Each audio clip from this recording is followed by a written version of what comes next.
Hello my student. आज की class है मैथमेटिक्स और चैप्टर का नाम है ट्रिगोनोमेट्री और उसमें भी ट्रिगोनोमेट्रिकल आइडेंटिटी और आज उसके अंदर में भी है ट्रांसफॉर्मेशन फार्मूले बिना क्लासेस पर।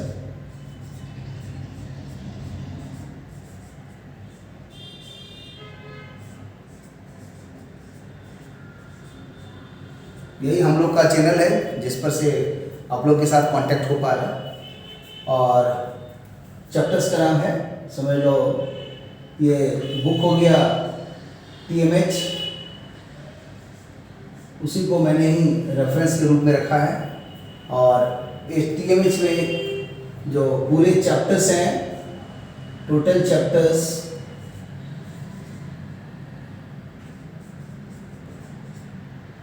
28 तो है और ये चल रहा है अभी ट्रिगोनोमेट्री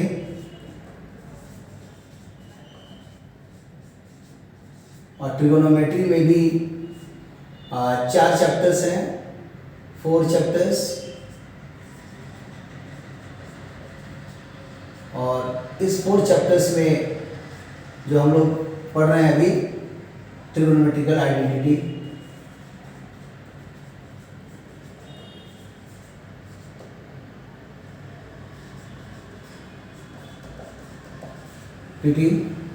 और ये TMH का होगा 10th चैप्टर 10। ये चैप्टर 10 है इस ट्रिगोनोमेट्रिकल आइडेंटिटी का और इसके अंदर में है 11 कंसेप्ट। क्या क्या था तो ऑलरेडी पहले का जो कंपाउंड एंगल का वीडियो दिया हुआ है 1A और 1B, उसमें जाके देखोगे तो मिल जाएगा और डायरेक्ट हम टॉपिक्स पर आ रहे हैं और उसका नाम होगा ट्रांसफॉर्मेशन फार्मूला।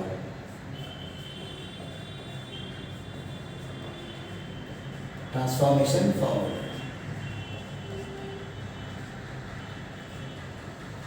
और ये जो भी है ट्रांसफॉर्मेशन फार्मूले में समझ सकते हो, ये वाला हो जाएगा 10 पॉइंट, बोल सकते हैं इसको 7, क्योंकि 6 में था कंपाउंड एंगल और ये है ट्रांसफॉर्मेशन फार्मूले। तो ट्रांसफॉर्मेशन फार्मूले में मतलब सीधा समझो बहुत से फार्मूले हैं और कितने फार्मूले हैं तो इसमें भी होगा 1 दर्जन फार्मूला। जैसे कंपाउंड में भी था 1 दर्जन फार्मूला, इसमें भी 1 दर्जन फार्मूला है और उसको अभी हम इसको डिलीट करके लिखेंगे। और पहले भी समझ लीजिए मैंने क्या क्या कहा। मैंने कहा कि बुक है TMH जिसके अंदर में है टोटल चैप्टर्स 28 तो 11 क्लास के लिए था अलजेब्रा, ट्रिगो और कोऑर्डिनेट और सेकंड पार्ट में सॉलिड ज्योमेट्री, कैलकुलस और वेक्टर अलजेब्रा है और इसमें भी जो अलजेब्रा का 9 चैप्टर था और ट्रिगो में 4 चैप्टर है। 4 चैप्टर में कौन कौन है तो एक का नाम है ट्रिगोनोमेट्रिकल आइडेंटिटी, उसके बाद आएगा जनरल वैल्यू या ट्रिगोनोमेट्रिकल इक्वेशन और उसके बाद आएगा प्रॉपर्टीज ऑफ ट्रायंगल और उसके बाद आएगा इनवर्स सर्कुलर फंक्शन जो कि 12 में पढ़ाया जाता है। और यहाँ पर हम लोग ट्रिगोनोमेट्रिकल आइडेंटिटी के अंदर में 11 जो कॉन्सेप्ट है, इसलिए मैंने इसमें लिखा है 10.7। जब भी लिखाएगा 10.1, 10.2, 10.3 ऐसे करके 10.11 तक जाएगा तो धीरे धीरे पता चल जाएगा कि 10.1 क्या है, 10.2 क्या है, 10.11 क्या है। लेकिन एक दो एग्जाम्पल बता देते हैं। 10.1 का मतलब हुआ एंगल्स एंड देयर मेजरमेंट्स और 10.2 का मतलब हो जाएगा जो आप क्लास 10 में ट्रिगोनोमेट्री पढ़े थे CBSE में या ICSE में 9-10 में, वो जो 0 से लेके 90 डिग्री के बीच में एक्यूट एंगल के लिए जो भी ट्रिगोनोमेट्रिकल रेशियो का फार्मूला है, फिर उसे रिलेटेड जितने कंसेप्ट होंगे, basic area, elementary area of the trigonometry, वो आता है सेकेंड में। फिर उसके बाद थर्ड में आएगा एलाइड एंगल और फोर्थ में आएगा एलिमिनेशन और फिफ्थ में आएगा जो IIT के सिलेबस में JEE एडवांस में लिखा हुआ है trigonometrical functions, their graph, domain, range, periodicity, ये सब आएगा उसके अंदर में।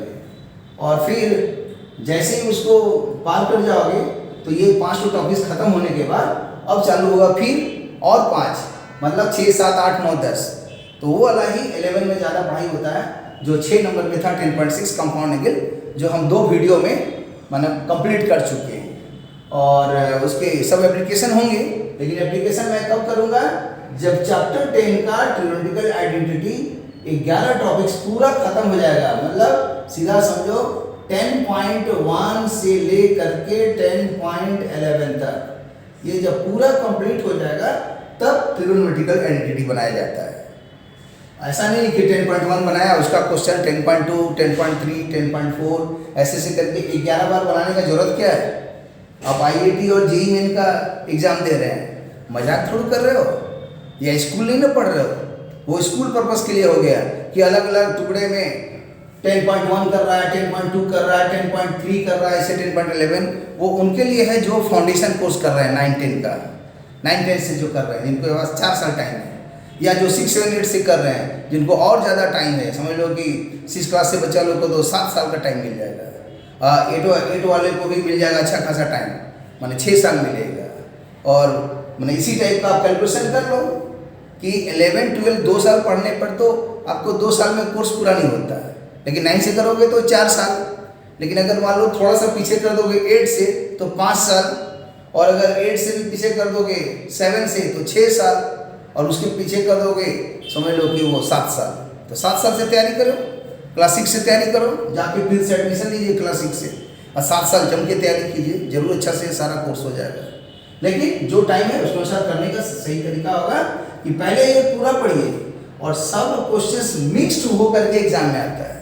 कभी कभी तो क्वेश्चन ऐसा होता है कि ये पूरा मिक्स तो रहता ही है, साथ में अलजेब्रा का भी क्वेश्चन ऐड हो जाता है, quadratic equation, theory of equation, और साथ ही उसमें और ऐड हो जाता है कुछ और चैप्टर जिसको हम 1-2 एग्जाम्पल के रूप में बता देते हैं। जैसे आ जाएगा समझो कि कुछ एलिमिनेशन से जोड़ देगा, एलिमिनेशन नहीं, एलिमिनेशन बोलना उचित नहीं है, मतलब सीधा समझो कि मतलब अलजेब्रा तो अटैच होगा ही, कभी कभी बीच में इनइक्वालिटीज भी आ जाएगा, और जो जनरल वैल्यू है वो भी आ जाएगा, प्रॉपर्टीज ऑफ ट्रायंगल भी आ जाएगा, माने कुछ भी आ सकता है। उसका हम रेंज पक्का अभी आपको नहीं बोलना चाहते हैं क्योंकि बहुत कॉम्प्लेक्स हो जाएगा, आपका समझना मुश्किल हो जाएगा, इसलिए हम उस पर विराम दे रहे हैं, इतना जरूरत नहीं अभी समझने का। सीधा समझिए कि थ्योरेटिकल आइडेंटिटी का क्वेश्चन सिर्फ इतने से नहीं रहता है, इसके अंदर में दूसरे डिसिप्लिन जैसे अलजेब्रा हुआ उसका मर्ज हो सकता है, फिर कुछ और भी दूसरे टॉपिक से उससे भी मर्ज हो सकता है।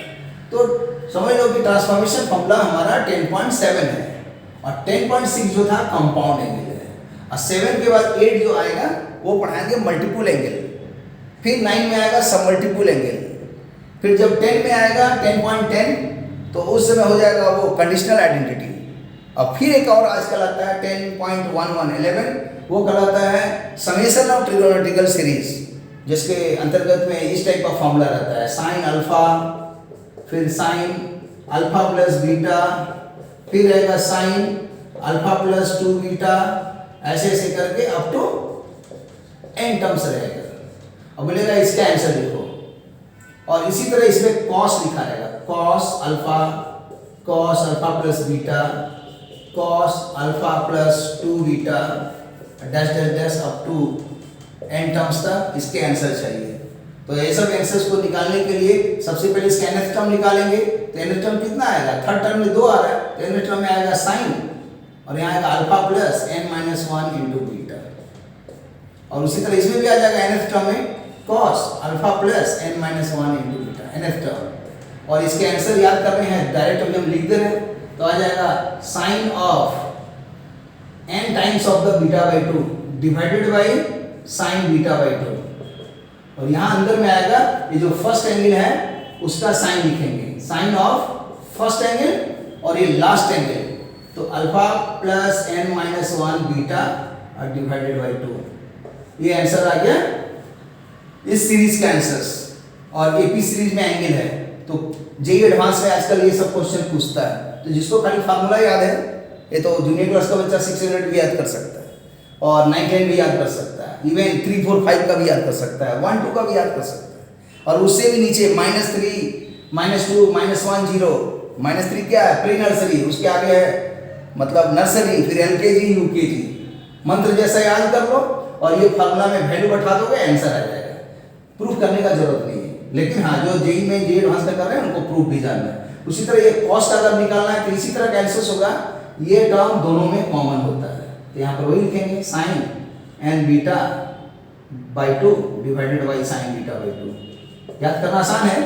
इसका अल्फा अल्फा प्लस बीटा ऐसे करके देख रहे हैं, सारा एंगल एपी सीरीज में है ना। एपी सीरीज का मतलब होता है जो भी एंगल्स होता है, अगर देखोगे एक्स्ट्रा इसमें बीटा बढ़ा दिया गया, फिर बीटा बढ़ा दिए, तो जितना इसका कॉमन डिफरेंस आ रहा है उसी का आधा है बीटा बाई 2, और उसी का ये n टर्म्स है, इसलिए n से मल्टीप्लाई कर दिए। और यहाँ पर साइन लिखना है, किसका साइन, फर्स्ट टर्म एंगल और लास्ट वाला nth टर्म का एंगल, और उसका जोड़ करके आधा कर देना है। तो ये कॉस का है, इसलिए यहाँ कॉस आएगा। तो alpha plus alpha n-1 beta divided by 2, ये दो फॉर्मूला होगा। इवन जब फिजिक्स में पढ़ेंगे डिफ्रैक्शन, एक चैप्टर आएगा डिफ्रैक्शन फिजिक्स में, तो उस समय जब इंटेंसिटी का जो डेरिवेशन निकालते हैं, फिर उसका ग्राफ खींचते हैं, तो उस वक्त यही वाला सीरीज यूज होता है। तो लाइट चैप्टर में डिफ्रैक्शन में इसका यूज है, और ट्रिगोनोमेट्री का यूज जबरदस्त है। एसएचएम चैप्टर जब पढ़ेंगे तो उस समय भी जो आंसर दिखाई देता है, जिसमें कि रहता है कि acceleration directly proportional to x with minus sign, जब इसको सॉल्व करेंगे किसी भी मेथड से, तो उस समय जो एक्स का आंसर आता है वो a cos omega t plus delta आता है। फिर सबका फिजिकल मीनिंग समझना पड़ेगा, what is a, what is omega, what is delta, फिर ये टोटल चीज क्या होता है, और ये ट्रिग्नोमेट्रिकल फंक्शन साइन कॉस कुछ भी आ सकता है, हम कॉस लिखे हैं। और इसी में अगर f directly proportional to x minus sign गलती से छोड़ दिए, मान लो ऐसा लिख दिए, तब जाओ इसका पता लगाओ कि क्या आंसर होगा। फिर उसी तरह एक क्वेश्चन और दे देते हैं, f directly proportional to x का पावर में n है, जहाँ n का आंसर कोई भी रैशनल नंबर हो सकता है। उसका सबसे इजी है कि रैशनल नंबर में मान लो -2 आ गया, तब ये आंसर कन्वर्ट हो जाएगा f directly proportional to x to power -2। और यहाँ पर भी दो ऑप्शन दे रहे हैं, प्लस और माइनस, लेकिन जाओ इसको भी सॉल्व करके लाओ। तो ये सॉल्व करोगे तो चैप्टर ग्रेविटेशन खत्म हो जाएगा कहीं से। काइनेमेटिक्स से भी बना सकते हो, इवन उसको डायनेमिक्स से बना सकते हो, न्यूटन लॉ से बना सकते हो, उसको वर्क और एनर्जी से बना सकते हो, फिर conservation of momentum concern energy का फंडा से बनेगा। बहुत तरीका से बनता है, डिफरेंशियल इक्वेशन से बनता है, 1000 तरीका से। लेकिन दुर्भाग्य है बच्चा तो एक भी तरीका से नहीं जानता, क्योंकि कॉन्सेप्ट पढ़ता ही नहीं है, तो कहाँ से उतना लेवल रहेगा। तो इस तरह से ये सब जुड़ेगा, और सबका ग्रैंडफादर है काइनेमेटिक्स इन वन डायमेंशन। जिस दिन काइनेमेटिक्स वन डायमेंशन ठीक से पढ़ लिया, समझ लो फिजिक्स आ गया, वही मेन है। और इससे भी अच्छा है जो यूनिट डायमेंशन पढ़ लिया, फिर उसको कहना ही नहीं है, मेन होता है यूनिट डायमेंशन को अच्छा से पढ़िए, और उसी से सारा चीज़ होता है, और सारा चीज़ का मैंने कंसेप्ट आता है। अरे कितना है फिजिक्स में, 100 फिजिकल क्वांटिटी है, 50 to 11 में पढ़ाई होता है, 50 to 12 में पढ़ाई होता है। उस 50 में 25 स्केलर है, 25 वेक्टर्स है। तो कहने का मतलब आपको हर चीज़ अच्छा से जानिएगा तब ना। एक तो छोटा सा कुछ भी वर्ड आया, उसका डेफिनेशन, उसका फार्मूला, उसका डेरिवेशन, हर चीज़ जानिए अलजेब्रा के जैसा, तब ना उसका एप्लीकेशंस करेंगे, मतलब न्यूमेरिकल बनाने के समय में। लेकिन आप तुरंत कूद जाते हैं एप्लीकेशन करने के लिए, तो वो सही नहीं है। तो चलो ये तो मैंने ऐसे ही बताया। तो अब आ जाइए ओरिजिनल इस टॉपिक्स पर, जिसका नाम है ट्रांसफॉर्मेशन फार्मूला। तो इसका स्क्रीनशॉट ले लो बाबू लोग, ठीक है।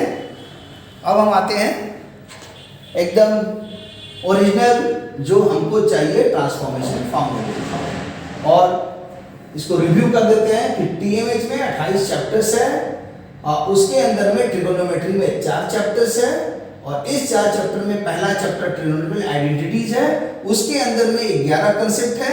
हम छठा कंसेप्ट कंपाउंड एंगल पढ़ा चुके हैं, 7वां ट्रांसफॉर्मेशन खत्म करेंगे आज के टॉपिक्स में। फिर इसके बाद के वीडियो में आएगा आपका मल्टीपल एंगल, तब आएगा सबमल्टीपल एंगल, तब आएगा कंडीशनल, और फिर जो पहले का 1 2 3 4 5 छूटा हुआ है, जैसे कि एंगल्स एंड देयर मेजरमेंट, उसका भी क्लास देंगे। फिर जो मतलब 9 10 में जो पढ़ाई होता है ट्रिगोनोमेट्री, वो वाला भी देंगे, वो 11 12 में भी यूज होता है। फिर उसी को जोड़ के बताएंगे कि 11 12 में और 9 10 के उस ट्रिगोनोमेट्रिकल रेशियो के कंसेप्ट में फ़र्क क्या है। ना, साइन कॉन्सेप्ट आता है उसमें। फिर एलाइड एंगल बताएंगे, एलिमिनेशन बताएंगे, ग्राफ बताएंगे। तो सब ऑर्गेनाइज वे में हो रहा है, बहुत बढ़िया से होगा। और मज़े से सारा वीडियो देखिए। तो मिटाते हैं और आते हैं 10.7 ट्रांसफॉर्मेशन फार्मूला।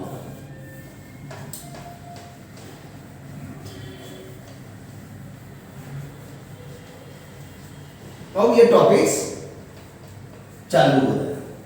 यहाँ जो होगा उसका एक भूमिका हुआ, और जो भी फॉर्मूला भी हम देने जाएंगे उस फॉर्मूला को लिख दे रहे हैं ट्रांसफॉर्मेशन फार्मूला। ट्रांसफॉर्मेशन फार्मूला ये किस टॉपिक से जुड़ा हुआ है? तो ये है 10.7। ये कॉन्सेप्ट चल रहा है, कॉन्सेप्ट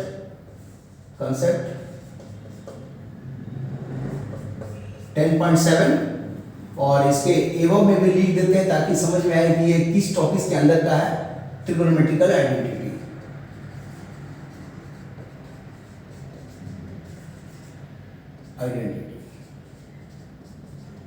ये ट्रिगोनोमेट्रिकल आइडेंटिटी के अंदर में है ट्रांसफॉर्मेशन, और ये ट्रिगोनोमेट्री किसके अंदर में है? तो ये मैथमेटिक्स के अंदर में है, मैथमेटिक्स। तो टॉप में आ गया मैथमेटिक्स, जिसका 28 चैप्टर्स है, और उसके अंदर में आया ट्रिगोनोमेट्रिकल आइडेंटिटीज सेकेंड, और उसके अंदर में आया ट्रांसफॉर्मेशन फार्मूला। क्योंकि मैथमेटिक्स है, माने टीएमएच है, इसको लिख देते ज़्यादा अच्छा रहेगा। टीएमएच मैथमेटिक्स, इसके अंदर में पहला में लिखे हैं 28 चैप्टर्स, और ये ट्रिगोनोमेट्रिकल आइडेंटिटी आएंगे तो ये मात्र एक चैप्टर है, और इस चैप्टर्स के ठीक पहले भी एक वर्ड लिख देते हैं ट्रिगोनोमेट्री। ट्रिगोनोमेट्री शॉर्ट में लिखे ट्रिगोनो, समझ लोगे, ट्रिगोनोमेट्री। और उसके बाद आया ट्रिगोनोमेट्रिकल आइडेंटिटीज, उसके अंदर में आया ट्रांसफॉर्मेशन फार्मूला, जिसको एक दूसरे ढंग से भी लिख देते हैं ताकि समझ में आए। पहला आया टीएमएच, ये बहुत बड़ा है। इससे छोटा में आ गया, समझ लो, जिसका नाम है ट्रिगोनोमेट्री, और इससे अंदर में आ गया ट्रिगोनोमेट्रिकल आइडेंटिटी,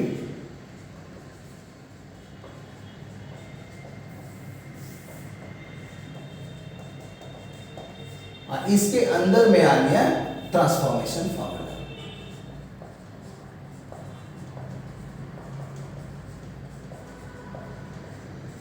मतलब हम लोग जो भी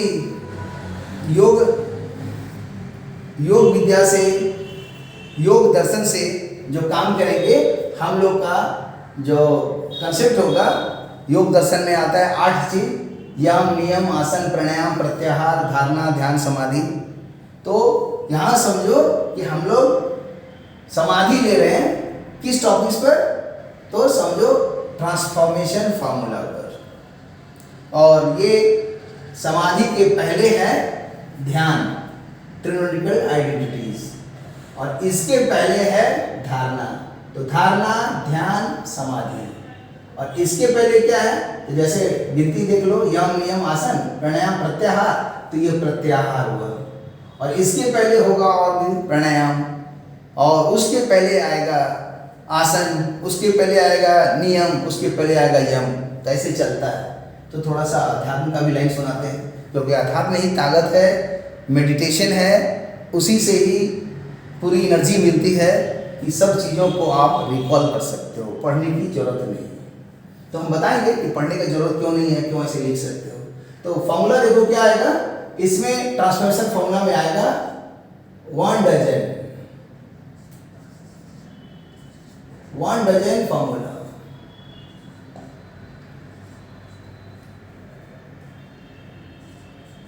जैसा कि बताए भी थे कि कंपाउंड इंग्रेडिएंट में भी 1 दर्जन फार्मूला था, मतलब ओनली 12 फार्मूले। आप फार्मूले बोलिए चाहे मंत्र बोलिए, मंत्र या सूत्र बोलिए,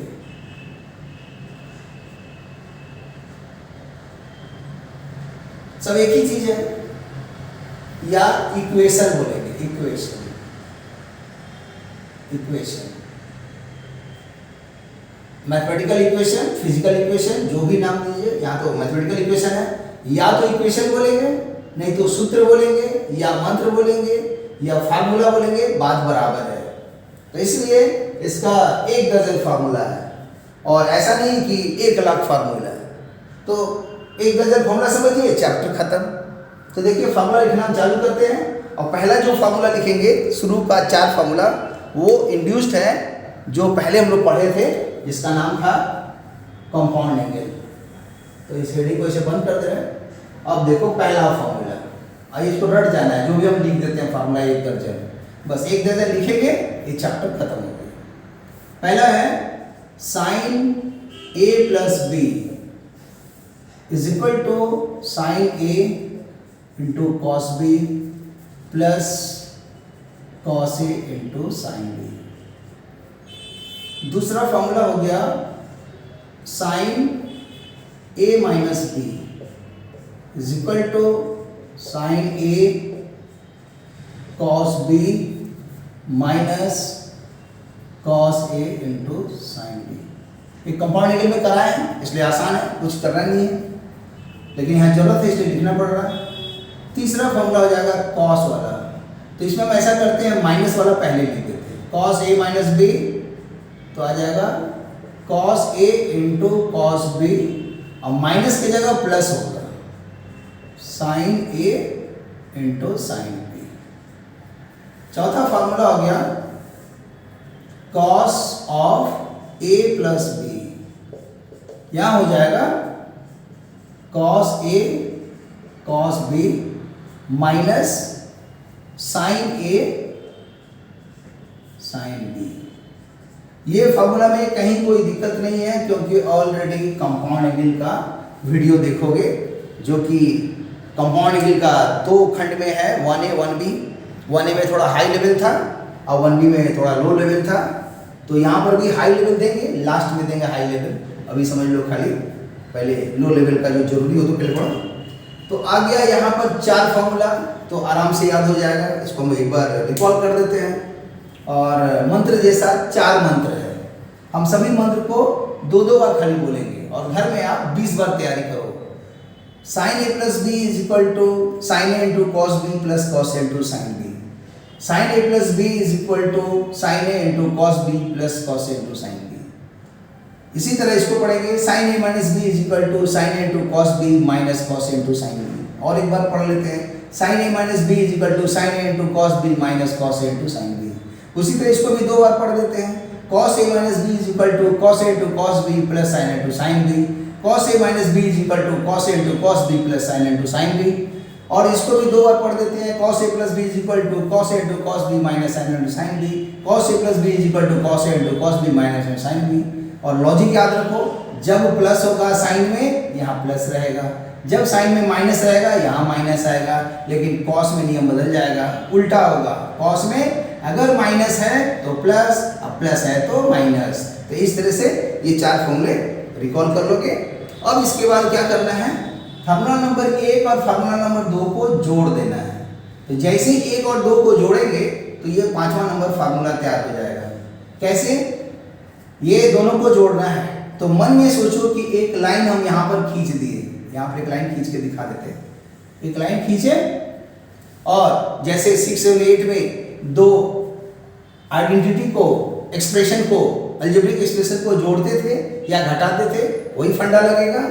क्या होगा, दोनों को जोड़ना है तो LHS जोड़ेंगे तो क्या होगा, पहले लिखेंगे साइन a प्लस बी, फिर ये वाला लिखेंगे साइन a माइनस बी। तो LHS तो जोड़ दिए, LHS जोड़ के इतना आ गया। अब RHS में क्या होगा, जैसे ही दोनों लाइन को जोड़ेंगे तो LHS जोड़ करके तो लिख दिए। अब RHS भी जोड़ेंगे तो दिख रहा है कि A वाला टर्म तो कट जाएगा, लेकिन A वाला टर्म तो सेम है। तो इसको अगर x मान लेते हैं तो ये भी x है, तो x मिलके तो 2x होता है। तो यही आंसर का डबल लिखना पड़ेगा। तो 2 sine A into cos B, ये इसका फार्मूला आ गया, 2 sine A into cos b. और ट्रिग्नोमेट्री का यूज वो भी एक बता दे, मैकेनिकल वेव पढ़ोगे, इलेक्ट्रिकल वेव पढ़ोगे, मैंने वेव चैप्टर में भी इसका बहुत अच्छा यूज होता है। तो इसलिए ट्रिग्नोमेट्री को साधारण मत समझो, फिर फंक्शन चैप्टर में पढ़ने जाओगे वहाँ भी इसका यूज होता है, और इंटीग्रेशन करने जाओगे तब भी इसका यूज होगा। जैसे जो इंटीग्रेशन कर रहे हैं बच्चे उनके लिए मैं एक तो फार्मूला दे दे रहा हूँ, tan a into tan 2a into tan 3a, इसको इंटीग्रेट करना है और डिफरेंशियल ये यहाँ लिखा हुआ है। कोशिश कीजिए कि क्या आंसर होगा बिना सोल्यूशन देखते हुए, तब क्या होगा आपका थोड़ा दिमाग बढ़ेगा। जो जेई एडवांस वाले हैं, जेई मेन वाले हैं, थोड़ा इसको ट्राई करके देखेंगे कि क्या होगा इंटीग्रेशन। अब आया छठा फार्मूला जिसमें ये दोनों को सब्ट्रैक्ट कर देंगे, यहाँ दिखा देते हैं सब्ट्रैक्ट, ऐसे कर दिए इसको और ये सब्ट्रैक्ट कर रहे हैं, और जो यहाँ किए थे ये दोनों को ऐड कर रहे हैं। तो ऐड करने से हमारा पांचवा फार्मूला हुआ। अब ये दोनों को फिर उसी तरह सब्ट्रैक्ट जो करेंगे, दिस माइनस दिस, तो आ जाएगा साइन ए प्लस बी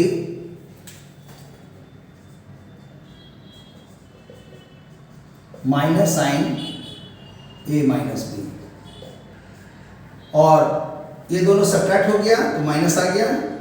और यहाँ पर जैसे ही सब्ट्रैक्ट करेंगे तो हम लोग का रूल क्या था, दो एक्सप्रेशन को 6, 7, 8 में जो अलजेब्रिक एक्सप्रेशन को सब्ट्रैक्ट करते थे तो इसके ठीक नीचे में यहाँ माइनस साइन देते थे, और यहाँ पर इसका प्लस माइनस से यहाँ साइन बदल देते थे, नीचे वाले का साइन बदल जाता है सब्ट्रैक्ट करने पर, और ए वाला जो पहले का साइन हट जाता है, और अब प्लस साइन ये वाला आ गया, ये प्लस साइन आ गया, और ये माइनस साइन आ गया, पहले का प्लस साइन हट गया, तो ये दोनों कैंसिल हो गया। क्यों? अगर ये पूरा 50 है तो ये वाला तो -50 हो गया, इसलिए कैंसिल। और यहाँ पर ये 70 है और ये वाला 70 है, तो प्लस प्लस है तो 140 हो जाएगा, इसलिए यहाँ पर आ जाएगा इसका डबल, तो twice cos a into sine B. हर कोई जब मैथमेटिक्स पढ़ता है तो याद करो, पहले पढ़ता है मतलब इस तरह से ऐड, और तब समझ लो आएगा सब्ट्रैक्ट, मतलब ऐड को ऐसे समझो, पहले ऐड पढ़ा तब सब्ट्रैक्ट पढ़ा, पहले सब्ट्रैक्ट को नहीं पढ़ता, ऐड पढ़ता सब्ट्रैक्ट पढ़ता, तब मल्टीप्लाई तब डिवाइड, 5वीं क्लास तक में पढ़े हो अंकगणित में, अर्थमेटिक में। तो पहले ऐड तब सब्ट्रैक्ट। तो यहाँ पर भी ऐसे समझो कि डिक्शनरी में पहले ए आया, ऐड हो गया, डिक्शनरी में बाद में एस आया, ए के बाद आता है डिक्शनरी में एस, तो ये हो गया माइनस। मैथमेटिक्स का ऑपरेशन में पहले प्लस तब माइनस, और इंग्लिश के अल्फाबेट में ए पहले आ गया, एस बाद में आएगा डिक्शनरी के मुताबिक। तो इसका मेरा बोलने का मतलब कुछ होगा जरूर, तो बोलने का मतलब यह है कि ये जो पहले आया वो 1 नंबर है मैथमेटिक्स में, और तब ये 2 नंबर है। कैसे? जब काउंटिंग नंबर करते हैं तो पहले क्या पढ़ते हैं? 1 पढ़ते हैं, तब 2 पढ़ते हैं, तब 1 2 3 4 ऐसे चलते रहता है। ऐसे बोलोगे 1 के पहले 0 भी पढ़ते हैं, लेकिन अभी समझो 1 से काउंटिंग नंबर चालू किए, तो पहले 1 तब 2, तो यहाँ पर पहले 1 तो पहले ऐड है, देखो पहले ऐड है तो पहले 1 है, और बाद में 2 आया तो ये वाला 2 शो कर रहा है माइनस को, 1 शो कर रहा है प्लस को। जैसे यहाँ पर देखो प्लस किए थे, तो जैसे ही अगर प्लस करेंगे तो 1 आ रहा है, तो प्लस आने का 1 मतलब क्या हुआ, ये प्लस किए और ये 1 है टर्म, ये पहला टर्म है, तो यही वाला टर्म का डबल लिख दिए। देखो यहाँ ऐड कर रहा है, जैसे ही ऐड करेंगे तो ऐड किए, तो ऐड करेंगे तो जो पहला टर्म है उसी का डबल लिखना है। देखो ऐड करेंगे तो पहला टर्म का डबल लिख देना है, और जब सब्ट्रैक्ट करेंगे, जैसे ये दोनों को सब्ट्रैक्ट कर रहे हैं, तो जब सब्ट्रैक्ट करते हैं ऐसे सब्ट्रैक्ट लिखो चाहे ऐसे सब्ट्रैक्ट लिखो, तब 2 वाला लिखेंगे। तो 2 कौन है? ये वाला टर्म 2 है, ये सेकंड है, ये वाला 2 है, ये सेकंड है, और ये क्या है? फर्स्ट है। तो जिस समय इन दोनों को ऐड करते हैं तो ऐड माने ए, ऐड माने प्लस, उस समय लिखेंगे 1 माने पहला टर्म का डबल, और जैसे ही सब्ट्रैक्ट करेंगे माइनस करेंगे तो दूसरा टर्म का डबल। इसीलिए जब ये दोनों को सब्ट्रैक्ट किए हैं तो दूसरा टर्म का डबल यहाँ लिखे, तो ये लॉजिक है। अब आ जाए 7वां नंबर फॉर्मूला, और 7वां फॉर्मूला क्या होगा? फिर ये दोनों को ऐड करेंगे, जैसे ऐड करेंगे इसको तो अभी नियम मैंने बताया था कि जैसे ही दोनों को ऐड करते हैं तो पहला टर्म का डबल, क्योंकि ऐड माने जोड़ना, जोड़ना माने पहला टर्म का डबल, और सब्ट्रैक्ट माने माइनस करना है तो उस समय दूसरा टर्म का डबल। ओके, तो इसलिए यहाँ पर हम लोग अब कर रहे हैं सब्ट्रैक्ट, लेकिन सब्ट्रैक्ट में खाली याद रखना पड़ेगा ये माइनस वाला पहले लिखना है और प्लस वाला बाद में लिखना है, जबकि यहाँ पर पहले प्लस है तब माइनस है। तो ऐसे तो भूल जाओगे कि पहले प्लस आया माइनस आया, यहाँ माइनस आया प्लस आया, तो याद कैसे रखें? नहीं तो क्या होगा, ये माइनस वाला पहले चल जाएगा, ये पीछे आ जाएगा। तो बचने का तरीका है कि पहले कौन रहे बाद में कौन रहे, तो यहाँ से देखो, यहाँ से देखोगे बच्चों तो बहुत अच्छा आसान होगा कि पहले प्लस तब माइनस। यहाँ भी देखा जाए वही लॉजिक है, पहले प्लस तब माइनस। तो ये लॉजिक लेके चल रहे हैं कि पहले प्लस तब माइनस, इसलिए इसको हम ठीक कर दे रहे हैं फिर से। और इसको ठीक करने पर अब देखो क्या है, यहाँ लिख देंगे पहले यहाँ पर हुआ ऐड, यहाँ सब्ट्रैक्ट, फिर यहाँ पर ऐड और यहाँ सब्ट्रैक्ट, फिर यहाँ पर भी जो जो एडिटिंग किए हैं चलेगा, कोई दिक्कत तो नहीं है। अब देखा जाए आगे, और इसको भी स्क्रीन से हटा देते हैं, वो लॉजिक को खाली रहने देते हैं। अब सातवां फॉर्मूला देखो क्या होगा, ये दोनों को ऐड किए तो ए वाला लिखाएगा, इसमें आगे पीछे लिख सकते हैं, इसलिए पहले इसी को लिख देते हैं। Cos a plus B minus की जगह यहाँ plus cos A minus B. अभी बताए थे कि जब ऐड करेंगे तो उस समय ऐड माने प्लस, प्लस माने फर्स्ट टर्म का डबल, तो फर्स्ट टर्म इसमें कौन है, यही वाला है, इसका डबल कर देंगे तो twice of cos a into cos b. और 8 नंबर में आ जाएगा, ये दोनों को सब्ट्रैक्ट करेंगे इसी ऑर्डर में, तो आ जाएगा cos of a minus b minus cos a plus B.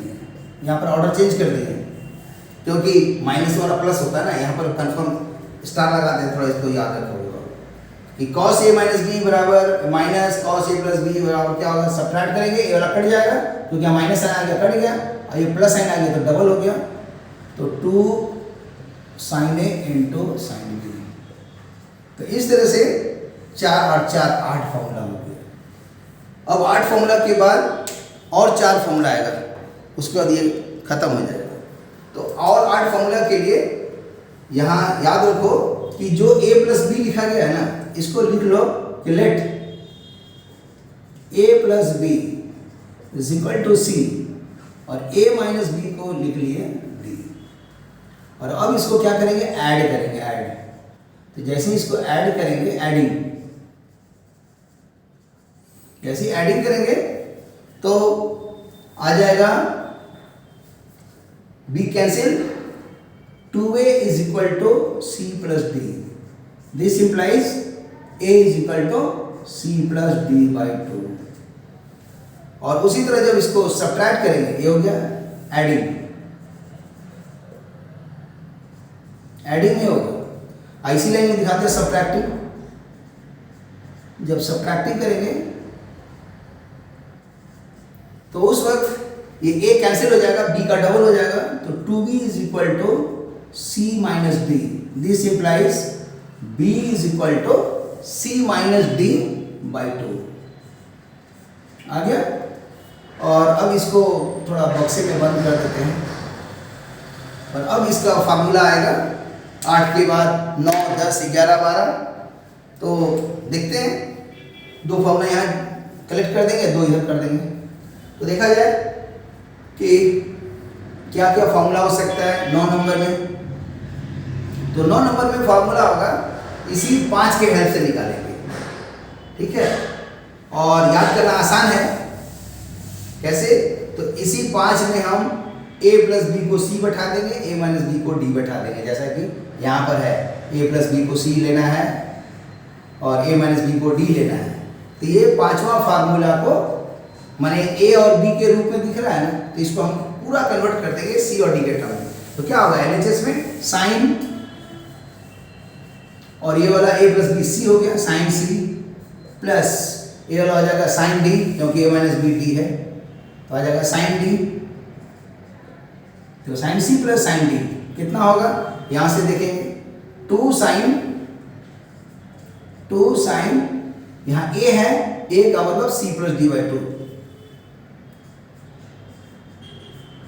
फिर दिख रहा है cos, और वहां लिखा हुआ b, b का मतलब है c माइनस डी बाई 2। इस तरह से ये फार्मूला नंबर 9 आया। इसको हम एक बार और रिपीट कर देते हैं कि 5वां से ही 9th नंबर फार्मूला ट्राई हो रहा है, ऐसे समझा जाए। 5 से 9 आया, 5 से 9 4 बढ़ा दिए, 4 इंक्रीज प्लस 4 है। और क्या किया गया है, यहां पर बीच में a प्लस बी को c मान लिए हैं और a माइनस बी को d मान लिए, और 2 इक्वेशन 2 अननोन, तो जैसे इसको ऐड करते हैं b कट गया, 2a बराबर c प्लस डी और a बराबर डिवाइड करके आ गया। उसी तरह जब दोनों को सब्ट्रैक्ट किए तो a कैंसिल हो गया, b का 2b c माइनस डी हो गया, फिर 2 से डिवाइड कर दिए तो c1 डी बाई 2। तो अब इस 5वें फार्मूले 6ठे में 7वें 8वें में कुछ नहीं करना है, जैसे मैंने 9th फार्मूला लिखा है वैसे ही सारा लिखा है। तो कैसे, 5 में साइन था, साइन लिख दिए, a प्लस बी की जगह c क्यों लिखे, क्योंकि a प्लस बी c था। फिर यहाँ साइन था a माइनस बी, तो साइन का साइन लिखे और a माइनस बी को मैंने लिख दिया d। तो LHS खत्म हो गया। अब RHS में क्या है, a और b है, तो 2 का 2 है, साइन का साइन है, a की जगह c प्लस डी बाई 2 और कॉस में c माइनस डी बाई 2। इस तरह से ये रिकॉल हो जाएगा। अब आया 10th फार्मूला। 10th नंबर क्या होगा, यहाँ पर लिखते हैं 10th नंबर, तो यहाँ आ जाएगा साइन c, 10th में 6 से जोड़ेंगे तो क्या होगा, 6 प्लस 4 10 हो गया, और 7th वाला 11th होगा, 8th वाला 12 होगा। तो sine c minus sine d आ गया, sine c minus sine d यहाँ पुट कर देंगे तो 2 कॉस, यहाँ पर हो गया a है तो c प्लस डी बाई 2। याद करना आसान है कि कैसे याद रहेगा, अरे a का मतलब एवरेज, एवरेज माने c और d को जोड़ करके आधा कर देना है, तो याद हो जाएगा। और इसी तरह साइन b है तो साइन का साइन लिखेंगे, अब b के जगह लिख देंगे c माइनस डी बाई 2। तो इस तरह से 9th और 10th फॉर्मूला आ गया। अब चूंकि यहाँ पर मैंने इतना लिख दिया था इसीलिए वो जगह नहीं बचा, तो हम चाहते हैं इसी में ला दें इसको, तो आ जाएगा आराम से। तो देखो कैसे लाते, यहाँ पर एक लाइन ड्रॉ कर दे रहे, इसका स्क्रीनशॉट ले लो बच्चों तो ज़्यादा अच्छा रहेगा।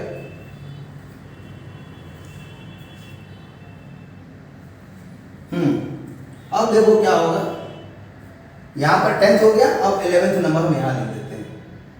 तो 11th में आ जाएगा, समझो ज़्यादा अच्छा रहेगा हम इसी के साथ लिखें, क्योंकि 7 में 4 जोड़ने से 11 हो रहा है, तो इसी लॉजिक में लिख देते हैं, ज़्यादा अच्छा रहेगा, इफेक्टिव रहेगा। 11th नंबर यहाँ से जोड़ देते हैं, 7 के साथ 11 आ जाएगा, और 8 के साथ 12 आ जाएगा, और 6 के साथ 10 आएगा, यहाँ 10 लिखा हुआ है, अब 5 के साथ 9 आएगा।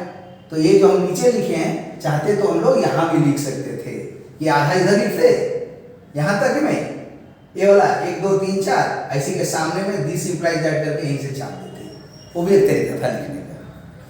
तो जो भी हो, अभी हमारे पास तो नहीं था लॉजिक, इसलिए हमने देखा कि 10-11 में अगर लिखेंगे तो बहुत कॉम्पैक्ट हो जाएगा, दिखेगा नहीं, इसलिए मैंने अपना थोड़ा लॉजिक चेंज कर दिया कि 5 के सामने में 9 लिखा जा सकता है और 6 के सामने 10 लिखा जा सकता है, और जो 7 और 8 है उसका तो मैं लिख ही रहा हूँ। तो 7 का 11 4 पढ़ के क्या होगा, यहीं से छापो, cos a प्लस बी तो आ जाएगा cos c, ये हो गया a माइनस बी तो आ जाएगा cos d। ये किसके बराबर हो जाएगा, cos c plus cos d, यहाँ से 2 cos a है, तो a क्या है एवरेज, तो c प्लस डी बाई 2। फिर क्या है cos c minus d by 2।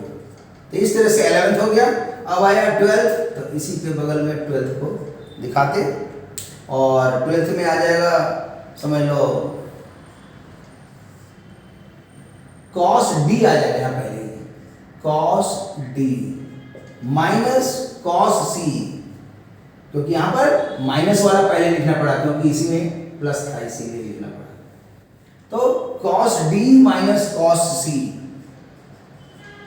किसके बराबर होगा? तो 2 साइन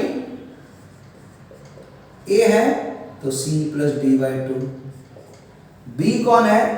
तो c minus d by two. तो यहां पर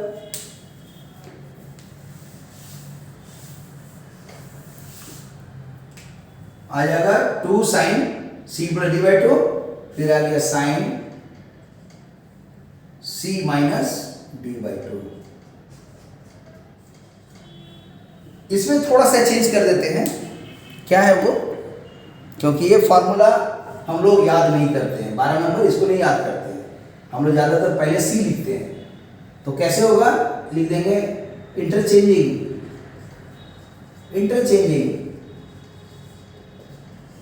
सी एंड डी।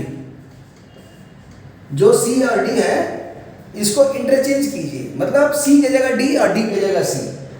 तो क्या होगा? तो आ जाएगा दिस इंप्लाइज कॉस डी की जगह आ जाएगा कॉस सी। हमने कह दिया है सी को डी लिखो, डी को सी लिखो, इंटरचेंजिंग सी एंड डी। तो क्या होगा? कॉस डी की जगह कॉस सी हो गया और कॉस सी की जगह कॉस डी, ऐसा होगा। और यहां पर कोई असर नहीं पड़ेगा, क्यों? c plus d by two बोले और नहीं तो d plus c by two बोले, क्योंकि c को d कर देंगे, d को c कर देंगे तो बात तो बराबर है। c plus d by to ऐसे भी आ रहा है और पुट कर देंगे c को d और d को c, तो क्या हो जाएगा? d plus c by two. तो d प्लस सी को तो commutative law for the addition को आराम से लिख सकते हैं, d प्लस सी को c प्लस d। इसलिए ये वाला आंसर्स में कोई चेंज नहीं हुआ।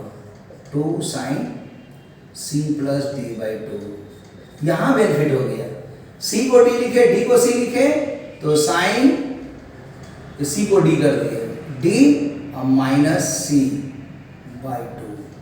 तो 12 नंबर के लिए ये वाला नहीं याद करेंगे, इसलिए यहाँ पर क्रॉस कर दे रहे 12 नंबर के लिए। 12 के लिए अब ये वाला फार्मूला होगा, इसलिए इसको हम थोड़ा सा बॉक्स में बना दे रहे हैं। इसको याद करना है, इस 12 की जगह अब यही वाला 12 हो जाएगा, इसको हम लिख देते हैं 12 डैश। ये फार्मूला चलेगा, इसको याद करना है।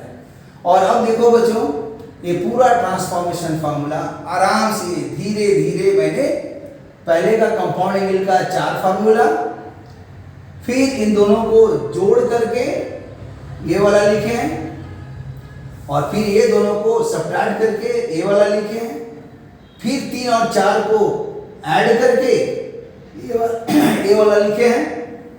और जब इसी को सब्ट्रैक्ट किए हैं तो यहाँ पर देख सकते हैं, जब सब्ट्रैक्ट करेंगे इसको ऐसे, तो उस समय ये वाला आंसर्स भी लिखे हैं।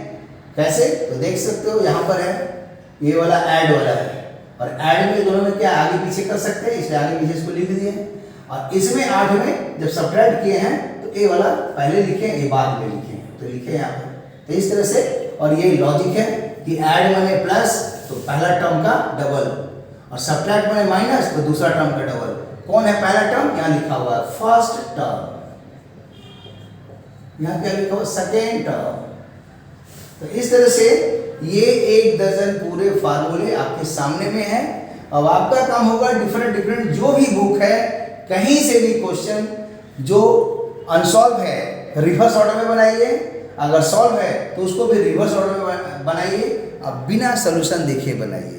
अभी तो हम क्वेश्चन नहीं करा रहे, कराएंगे तो, लेकिन कब? जब ये टॉपिक्स पूरा दी एंड हो जाएगा, ट्रिग्नोमेट्रिकल आइडेंटिटी पूरा कंप्लीट तब। अब इसके बाद ये चूंकि अब तो खत्म होने के कगार पर है, तो हम एक तो होमवर्क दे रहे हैं जो घर में कोशिश करोगे कि भाई इतना छोटा फार्मूला जो हमने बताया 9, 10, 11, 12 में, कैसा लग रहा है कि दोनों साइन है, यहाँ भी दोनों साइन है, तो एक बार प्लस है एक बार माइनस है, और फिर कहीं पर आ रहा है दोनों कॉस है और दोनों कॉस है, एक बार प्लस है एक बार माइनस है। लेकिन कभी कभी ऐसा मिलेगा एक साइन रहेगा एक कॉस रहेगा, तो उसमें क्या करना पड़ेगा? ये सोचोगे कि साइन सी प्लस कॉस सी अगर आ जाए तो इसका आंसर कैसे निकालते हैं, एक क्वेश्चन ये सोचना है, ठीक है? कि sine c plus cos c का sine c plus cos b का फॉर्मूला कैसे सोचते हैं। अभी तक हमने क्या दिया है, साइन साइन दोनों है, एक बार प्लस है, साइन साइन है माइनस है, कॉस कॉस है प्लस है और माइनस है, माने या तो साइन एक साथ आ रहा है, साइन साइन तो प्लस और माइनस, अब कॉस भी आ रहा है तो प्लस और माइनस। हमने कहा नहीं, एक साइन आएगा एक कॉस है, और वो भी कैसा, तो या तो प्लस करके आएगा नहीं तो माइनस करके आएगा। तो कोशिश करो कि इसका आंसर कैसे निकालते हैं ढूंढिए, फिर कभी हम बाद में बताएंगे। और तीसरा क्वेश्चन, ये थोड़ा मैंने स्टार लगा दे रहे, दो स्टार लगा दे रहे, वो क्या है कि हम दो एंगल क्यों सोचें सी और डी। हम एंगल सोच ले रहे हैं कैसा, तो पहला एंगल है A1, दूसरा एंगल हो गया A2, तीसरा एंगल हो गया A3, तीन एंगल हो गया। ऐसे चलते चलते चलते लास्ट में आया साइन ऑफ AN, बहुत से एंगल आ गए, A1 A2 A3 A4 ऐसे करके AN तक। इसका आंसर क्या होगा एक बार में लिखना है। उसी तरह एक और होगा कि कॉस में है और सब में है A1 cos A2 cos A3 dash dash dash cos AN। ठीक है, तो आज का क्लास इतने में रोकते हैं और इससे रिलेटेड न्यूमेरिकल बनाने का कोशिश कीजिए। अगर फार्मूला 5 नंबर इधर से इधर आ रहा है तो ये उल्टा भी फार्मूला सही है कि 2 sin A into cos b को हम ये लिख सकते हैं, और उसी तरह इसका आंसर ये लिख सकते हैं, ये आंसर लिख सकते हैं, ये लिख सकते हैं। ये सब टॉपिक्स 5 6 7 8 कंपाउंड एंगल के अंदर में भी क्वेश्चन दिखता है। तो इसको बनाइए, प्रैक्टिस कीजिए, क्योंकि स्टूडेंट का काम क्या है, स्टूडेंट को 99% लेबर करना है, लेबर मेहनत करना है 99% लेबर को। और जो गुरु जी हैं, गुरु जैसे मैं हूँ आपका गुरु पढ़ा रहा हूँ, तो गुरु का जो भी देखते हो यहाँ लिखा हुआ है पहले गु, तब लिखा हुआ रू। इस गु का मतलब होता है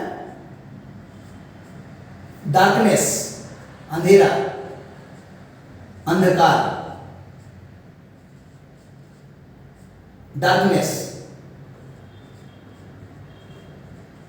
ठीक है, और रू का मतलब होता है, यहां लिख देते हैं रू का मतलब होता है प्रकाश, मतलब लाइट। तो गुरु कौन हो गए, गुरु उनको कहा जाता है जिनमें दो शब्द है, एक शब्द है गुरु जिसके अंदर में दो चीज आ रहा है, गु और रू। गु का मतलब हुआ डार्कनेस, अंधकार, और रू का मतलब हुआ प्रकाश। तो जो भी आपको अंधकार से प्रकाश की ओर ले जाए, डार्कनेस से मतलब लाइट की तरफ ले जाए, माने अज्ञानी, डार्कनेस में क्या हुआ, अज्ञान, अज्ञानता, अज्ञानता है ना, अज्ञानता, अज्ञानता से ज्ञानता मिला, ये हो गया ज्ञानता।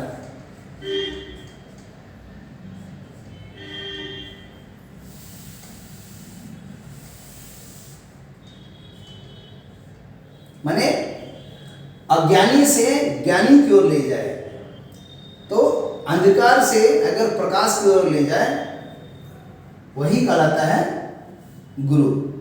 तो मैं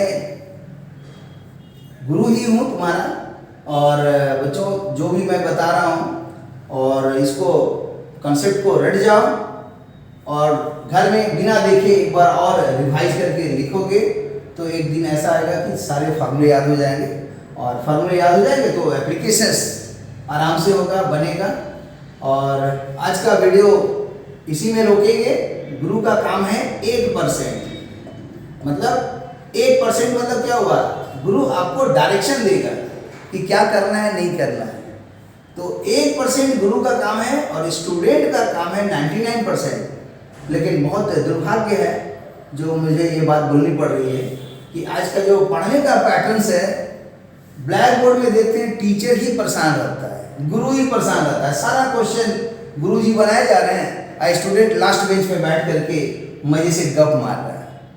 भैया जब स्टूडेंट बनाएगा तब ना स्टूडेंट को फायदा होगा। अगर आप एक्सरसाइज करोगे मतलब कसरत करोगे या जो क्वेश्चंस है उसको बनाओगे तो आपका ना मसल बनेगा, बॉडी माइंड एंड सोल ठीक होगा। लेकिन अगर कसरत करने लगे गुरुजी और गुरुजी को IIT, JEE advance, JEE main, NIT foundation course, pre foundation course तो करना है नहीं, वो तो कर चुके, जो करना था कर चुके, अब वो दोबारा नहीं ना एग्जाम देंगे। तो स्वाभाविक है कि ये स्टूडेंट को तैयार कराया जाए और स्टूडेंट 1% जो बनाते हैं इन जनरल और गुरुजी परेशान रहते हैं 99%, वो कंसेप्ट मेरा जो अपना सोच है वह सही नहीं है। तो उस मतलब विचारधारा को बदल दिया जाए, क्योंकि पुराने समय पढ़ाई का कंसेप्ट वही था कि जितने भी पढ़ाई होती थी वो सेंटर्ड में रहता था गुरुजी, गुरुजी ही सारा ज्ञान देते थे। और ज्ञान का मतलब क्या हुआ? ज्ञान का मतलब हुआ दो चीज, एक होता है विद्या और दूसरा होता है अविद्या। और दोनों मिला करके ही इसका नाम है नॉलेज, ज्ञान। जो भी नॉलेज है, नॉलेज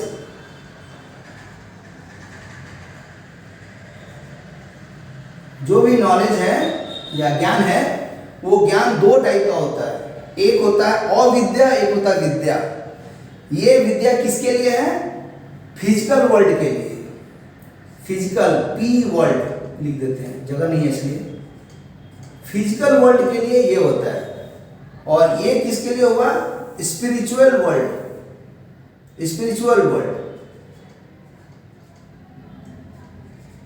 तो दो तरह का संसार है। ऐसे तो कहा जाता है कि फिजिकल वर्ल्ड भी माने पैरेलल यूनिवर्स बहुत सा है और स्पिरिचुअल वर्ल्ड भी पैरेलल यूनिवर्स से बहुत है, माने मल्टीवर्स का कंसेप्ट चलता है, यूनिवर्स नहीं होता है। ठीक है, अंग्रेजी वाले लिख देते हैं दी यूनिवर्स, लेकिन नहीं, यूनिवर्स बहुत है। तो सीधा इसी पर समझो, लास्ट में करते हैं कंप्लीट कि ज्ञान जो होता है, नॉलेज, प्रैक्टिकल या थ्योरी, वो समझ लो एक कहते हैं विद्या, एक अविद्या। अविद्या जो हम लोग फिजिक्स, केमिस्ट्री, मैथ्स या मैनेजमेंट या इंजीनियरिंग जो भी कर रहे हैं, ये मात्र पैसा कमाने के लिए, संसार में अच्छे से रहने का लिए ये सब कर रहे हैं। लेकिन इससे भी जबरदस्त है स्पिरिचुअल वर्ल्ड में जाकर के, उस बात पर भी कभी मैं बात करूंगा। आपको दोनों चीज सीखना है, विद्या और अविद्या। मतलब सही ज्ञान अर्थात सांख्य दर्शन या कहिए योग दर्शन या वैशेषिक दर्शन, न्याय दर्शन, पूर्व मीमांसा दर्शन, उत्तरी मीमांसा दर्शन और वेद, उपनिषद, गीता सार, हर चीज पढ़िए, तब आपके थिंकिंग एबिलिटी बढ़ेगी। आजकल देखो मार्केट में खूब चला हुआ है योग और एक चला हुआ है मेडिटेशन। बहुत जगह, खासकर विदेश में चल जाओगे तो मेडिटेशन का तो सेंटर है, लेकिन भारत में खोजने से मेडिटेशन का सेंटर नहीं मिलता है। तो मेडिटेशन का सेंटर अपने घर में क्रिएट कर लो और मेडिटेशन करो, नेट में खंगालो मेडिटेशन कैसे करते हैं। मेडिटेशन करने से तुमको बिना पढ़े बहुत सी चीज़ें याद हो जाएगी, बहुत हाई लेवल की चीज़ें। तो आज मैं इतने में विराम देता हूँ और फिर कभी ओके बाय, एंजॉय और पूरे फॉर्मूले को याद करोगे। Okay, thank you, see you again.